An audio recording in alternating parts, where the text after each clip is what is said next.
जय श्री कृष्ण। आप सभी को सावन शुक्ल पक्ष पुत्रदा एकादशी की ढेरों शुभकामनाएं। प्रिय भक्तों, आज पुत्रदा एकादशी का दिन है। आज बड़ा ही पुण्यदायी दिन है। आज का पुण्य बड़ा करोड़ गुना अधिक है। आज का पुण्य अक्षय है। अतः आपको खूब पुण्य प्राप्त करना चाहिए। आप अपने पितरों को प्रसन्न करने के लिए गीता के 7वें अध्याय का श्रवण करेंगे। पहले हम गीता के 7वें अध्याय का महात्म्य सुनाएंगे, जो भगवान शंकर के द्वारा मां पार्वती को सुनाया गया। तदोपरांत आप गीता का 7वां अध्याय श्लोक रूप, जो भगवान कृष्ण द्वारा महाराज अर्जुन को निर्देश दिया गया, वह श्रवण करेंगे। पुराण कहते हैं कि इसका श्रवण करने से और उसका पुण्य जब आप पितृ को अर्पित करते हैं तो इससे आपके पितृ तृप्त होते हैं, उन्हें प्राप्त होती है, क्योंकि इसका पुण्य इतना अधिक है जिससे आपके पितृ यदि कहीं घोर नरक में भी हो तो वहां भी उन्हें तृप्ति प्राप्त होती है। इसीलिए गीता का 7वां अध्याय सुन के उसका पुण्य प्रत्येक महत्वपूर्ण तिथि पर अपने पितरों को अर्पित करना चाहिए, जल तर्पण करना चाहिए। एकादशी बड़ी पूर्णिमा आ रही है 28 तारीख, यानी 28 अगस्त को इस पे भी करना चाहिए, व्यतिपात योग में भी करना चाहिए। जितना करते हैं उतना पितृ प्रसन्न होते हैं, और जब पितृ प्रसन्न होते हैं तो आपके जीवन के बड़े बड़े संकट दूर हो जाते हैं।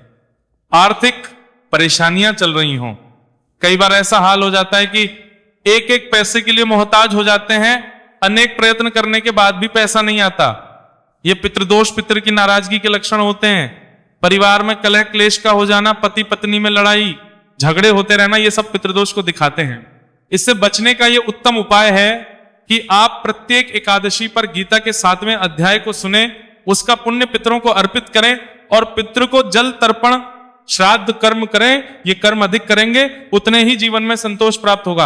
अनेकों लोगों ने इसका लाभ लिया है। हमें तो हर दूसरे दिन किसी ना किसी का कमेंट्स या मैसेज आता है कि गुरुजी हाँ, आपने ये बताया था, हमने आपका सुना था, बहुत लाभ वो प्राप्त हुआ है। जब से हमने ये गीता के 7वें अध्याय का पाठ सुन के और पुण्य पितरों को अर्पित करना शुरू किया है, तब से हमारे घर में परिवर्तन आ गया है।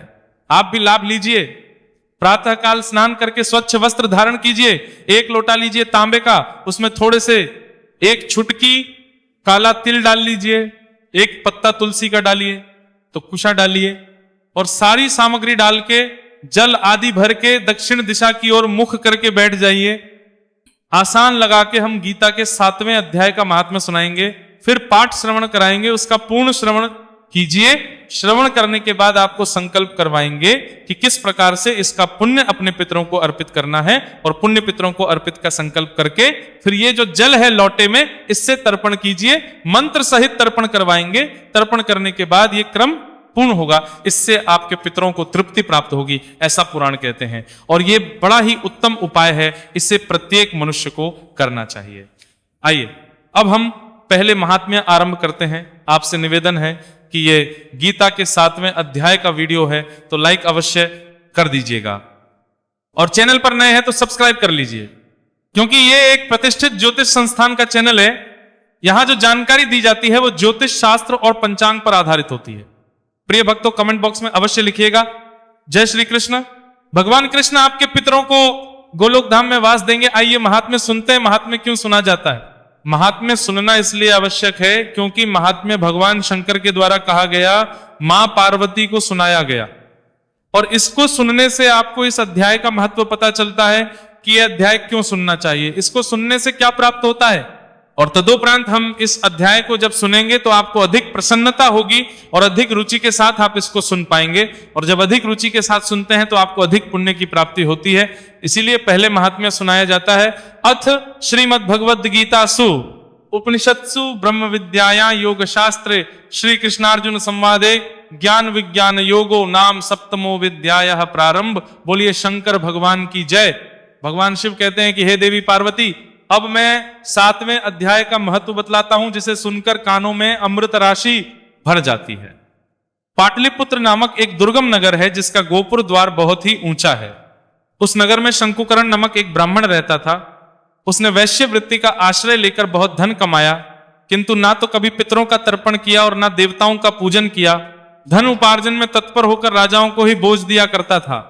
एक समय की बात है कि उस ब्राह्मण ने अपना चौथा विवाह करने के लिए पुत्रों और बंधुओं के साथ यात्रा की।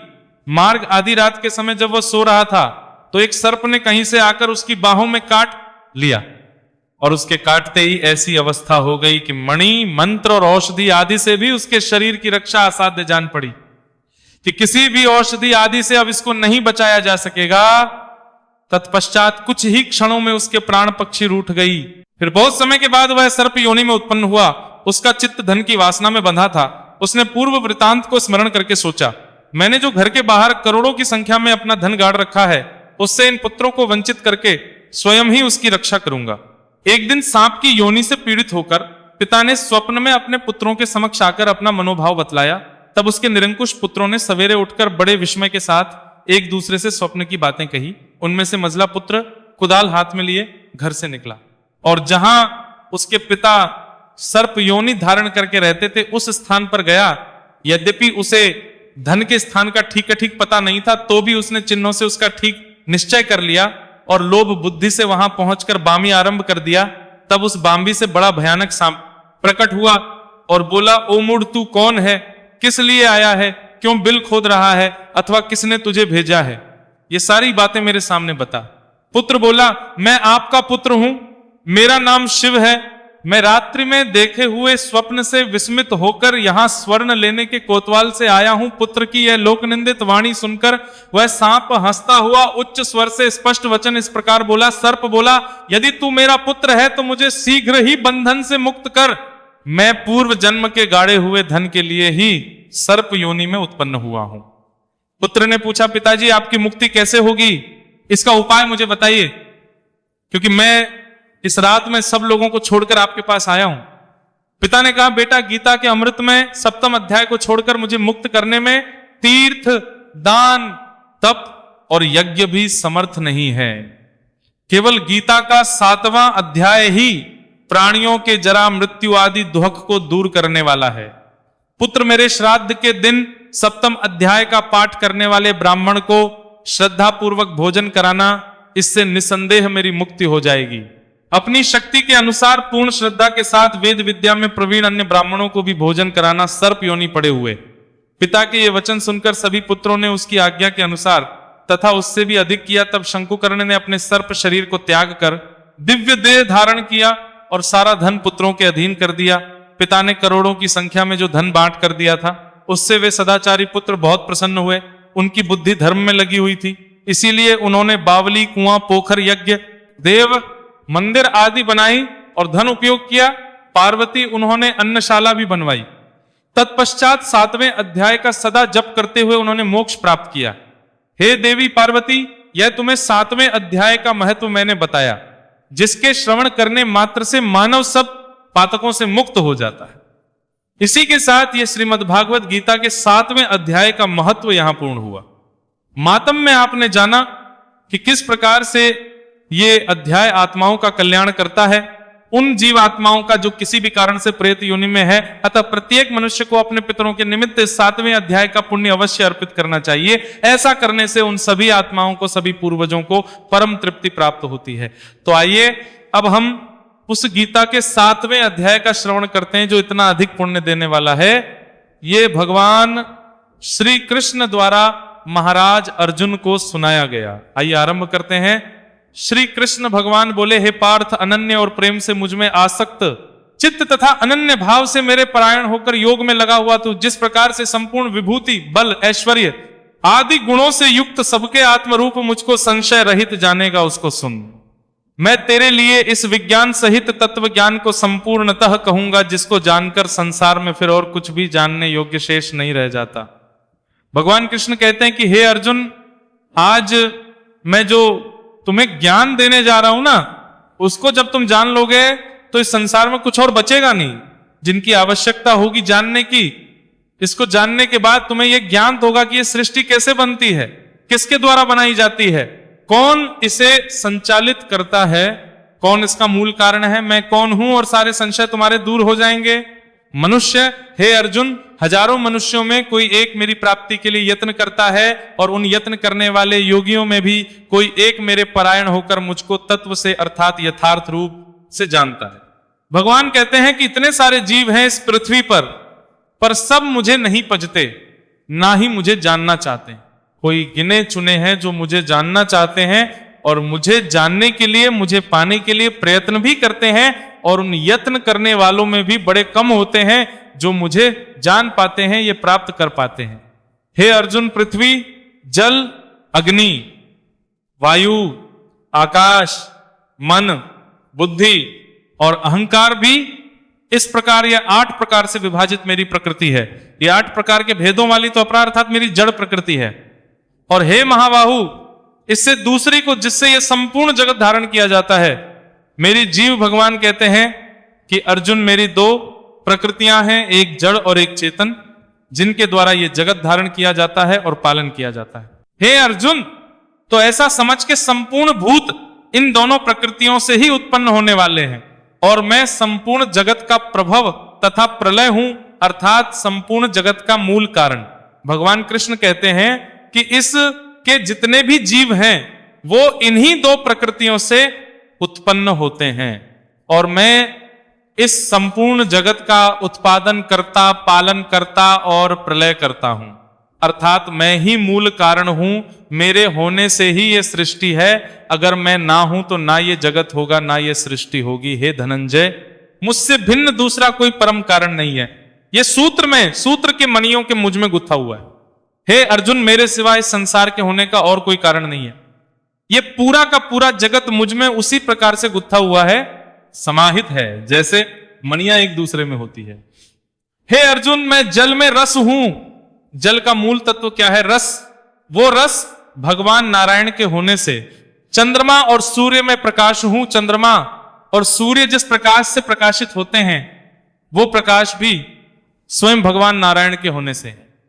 और संपूर्ण वेदों में जिस ओंकार की बात होती है, वो ओंकार भी स्वयं वासुदेव ही हैं।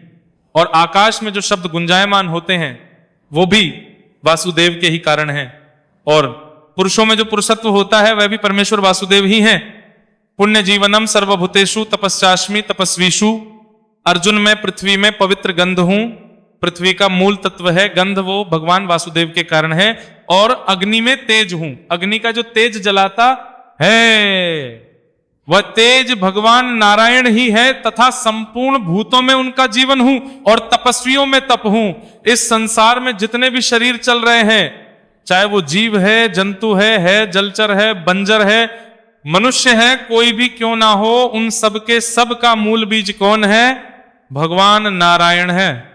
संपूर्ण भूतों में जो जीवन है वो कौन है? भगवान नारायण है। तपस्वियों में तप हूं। तपस्वियों में जो बड़ा गुण होता है ना, तप, वो परमेश्वर वासुदेव के कारण ही है। कहते हैं, हे अर्जुन, संपूर्ण भूतों का सनातन बीज मुझको ही जान। इस पे जितने भी जीव है ना, उन सबका बीज परमेश्वर देव कृष्ण ही है। बीज क्या होता है? बीज वो होता है जिससे आगे जीव उत्पन्न होते हैं। ये कहे कि फसल उत्पन्न होती है, जब एक किसान खेत में बीज बोता है तो उससे फसल उत्पन्न होती है। उसी प्रकार से ये जीवन रूपी फसल भगवान नारायण के होने से उत्पन्न हुई। प्रभु देव ना हो तो इस जगत में जीवन उत्पन्न नहीं होगा। कहते हैं, मैं बुद्धिमानों की बुद्धि और तेजस्वियों का तेज हूं। बुद्धि में जिस बुद्धि की चर्चा होती है, कुशाग्र बुद्धि, वो परमेश्वर वासुदेव के कारण है। और तेजस्वियों में जो तेज होता है, वो भी परमेश्वर वासुदेव ही है। मैं बलवानों का आसक्ति और कामनाओं से रहित बल अर्थात सामर्थ्य हूं। और सब भूतों में धर्म के अनुकूल अर्थात शास्त्र के अनुकूल काम हूं। और भी जो सत्वगुण से होने वाले और जो रजोगुण से उत्पन्न होने वाले भाव हैं, या जो तमोगुण से होने वाले भाव हैं, उन सब को तुम मुझसे ही होने वाले हैं ऐसा जान, परंतु वास्तव में उनमें मैं और वे मुझ में नहीं है। भगवान कृष्ण कहते हैं कि सत, रज और तम 3 प्रकार के ये गुण हैं। इनके भाव उत्पन्न होते हैं। ये तीनों के तीनों ना तो मुझ में समाहित हैं, ना मैं इनमें रहता हूं। अर्थात जहां ये तीनों भाव रहते हैं, सत, रज, तम, 3 गुण रहते हैं, ना मैं वहां वास करता हूं और ना वो वहां रहते हैं जहां मैं रहता हूं। गुणों के कार्य रूप सात्विक, राजस और तामस, इन तीनों प्रकार के भावों से ये सारा संसार प्राणी समुदाय मोहित हो रहा है। इसीलिए इन तीनों गुणों से परे मुझको नहीं जानता। भगवान कृष्ण कहते हैं, हे अर्जुन, ये जो सत, रज और तम है ना, इन तीनों प्रकार के भावों का इस समाज पर बड़ा प्रभाव है। ये जो प्राणी समुदाय है, ये इन तीनों भावों से भरा हुआ है और इनसे मोहित हो रहा है। और इन भावों में घुल मिल जाने के कारण, या इन भावों का प्रभाव अत्यधिक होने के कारण ही ये मुझ अविनाशी को नहीं जानता कि मुझ परमेश्वर को जानता ही नहीं है। क्यों? क्योंकि इन तीनों का इतना प्रभाव है कि यही इसकी बुद्धि में घुसे रहते हैं। क्योंकि यह अलौकिक अर्थात अति अद्भुत त्रिगुणमयी मेरी माया बड़ी दुष्ट है देवी मम माया, ये जो मेरी माया है ना, 3 गुणों वाली, ये बड़ी दुष्ट बड़ी कठोर है, ये किसी को बाहर नहीं निकलने देती, सबको अपने जाल में फंसा के रखती है, प्रत्येक मनुष्य को फंसा के रखती है। परंतु जो पुरुष केवल मुझको ही निरंतर भजते हैं वे इस माया का उल्लंघन कर जाते हैं, अर्थात संसार से तर जाते हैं। भगवान कृष्ण कहते हैं कि फिर भी जो मनुष्य इस माया से बाहर निकल जाते हैं, मुझे भजते हैं, उन पर इस माया का प्रभाव नहीं पड़ता, और जो मुझे भजते हैं वो इस संसार से पार भी हो जाते हैं। माया के द्वारा जिनका ज्ञान हरा जा चुका है, ऐसे आसुर स्वभाव को धारण किए हुए मनुष्यों में नीच दूषित कर्म करने वाले मूढ़ लोग मुझको नहीं बचते। भगवान कहते हैं कि हे अर्जुन, ये जो मनुष्य है ना, इसकी बुद्धि पर माया का पर्दा पड़ जाता है। तो जिनका चित्त माया के द्वारा हर लिया जाता है, जिनकी बुद्धि पर माया का पर्दा पड़ जाता है, ऐसे लोगों का स्वभाव असुरों जैसा हो, और जब उनका स्वभाव असुरों जैसा हो जाता है तो ऐसे लोग नीच कर्म करते हैं, दूषित कर्म करते हैं। और जो नीच तथा दूषित कर्म करने वाले मूर्ख लोग हैं वो भगवान वासुदेव को नहीं भजते। हे श्रेष्ठ अर्जुन, उत्तम कर्म करने वाले अर्थार्थी अर्थ, जिज्ञासु और ज्ञानी, ऐसे 4 प्रकार के भक्तजन मुझको भजते हैं। भगवान यहां अपने भक्तों की विशेषता बता रहे हैं, कह रहे हैं कि उनके जो भक्त हैं वो 4 प्रकार के हैं। नित्य मुझ में एक ही भाव से स्थित अनन्य प्रेम भक्ति वाला ज्ञानी भक्त अति उत्तम है, क्योंकि मुझको तत्व से जानने वाले ज्ञानी को मैं अत्यंत प्रिय हूं और वह ज्ञानी मुझे अत्यंत प्रिय है। कहते हैं कि जो तत्व से जानने वाला ज्ञानी है ना, वो मुझसे बड़ा प्रेम करता है और मुझे भी वह बहुत प्रिय है।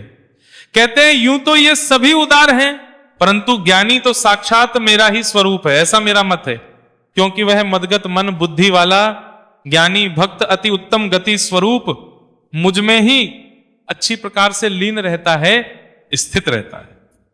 बहुत जन्मों के अंत के जन्म में तत्व ज्ञान को प्राप्त पुरुष सब कुछ वासुदेव ही है, इस प्रकार मुझको बचता है, वह महात्मा अत्यंत दुर्लभ है। भगवान कृष्ण कहते हैं कि इस जीवात्मा के हजारों जन्म होते हैं, कोई जीवात्मा 1000 जन्म के बाद भी यह समझ पाए कि इस सृष्टि के कर्ता धर्ता वासुदेव ही हैं। ऐसी जीवात्मा बड़ी मुश्किल से मिलती है, बड़ी कम होती है। अनेक जीवन लेने के बाद भी, अनेकों जन्म लेने के बाद भी ये जीवात्मा ये जान ही नहीं पाती कि इस सृष्टि के कर्ता धर्ता परमेश्वर वासुदेव हैं। उन भोगों की कामना द्वारा जिनका ज्ञान हरा जा चुका है, वे लोग अपने स्वभाव से प्रेरित होकर उस नियम को धारण करके अन्य देवताओं को भजते हैं। भगवान कहते हैं कि ये जो मनुष्य है ना, ये सदा कामनाओं में डूबा रहता है, इसकी कामनाएं बहुत हैं, और कामनाओं की पूर्ति से प्रेरित होकर ही ये अन्य अन्य देवताओं को भजता है।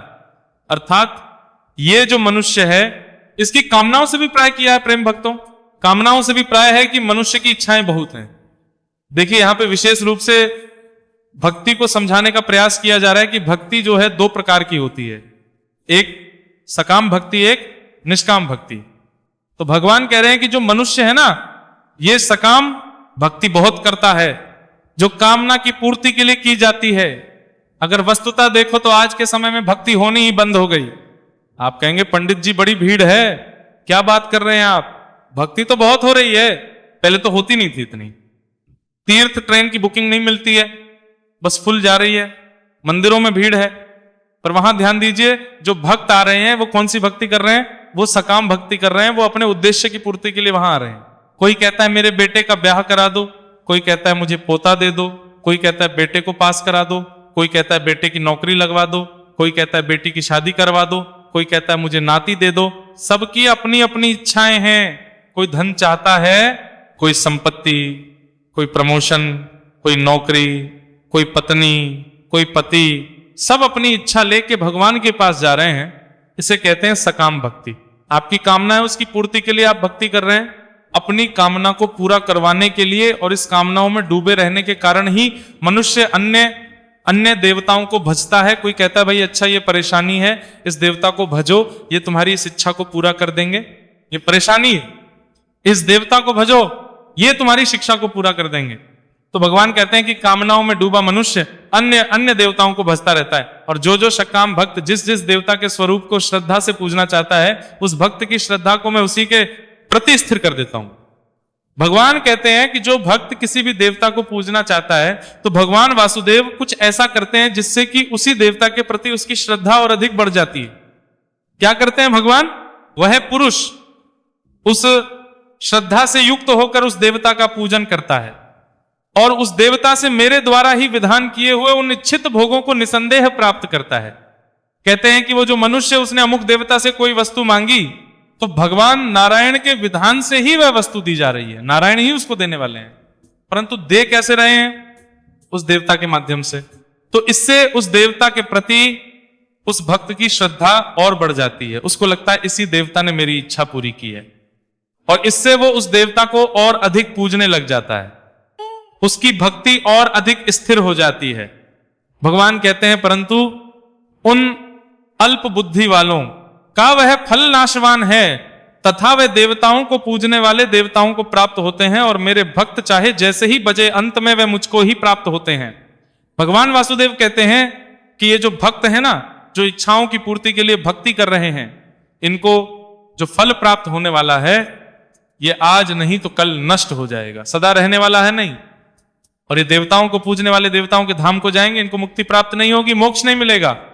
पर जो मुझे भज लेता है, नारायण को भज लेता है, वो अंत में मेरे धाम को प्राप्त कर लेता है, अर्थात मुक्ति प्राप्त कर लेता है।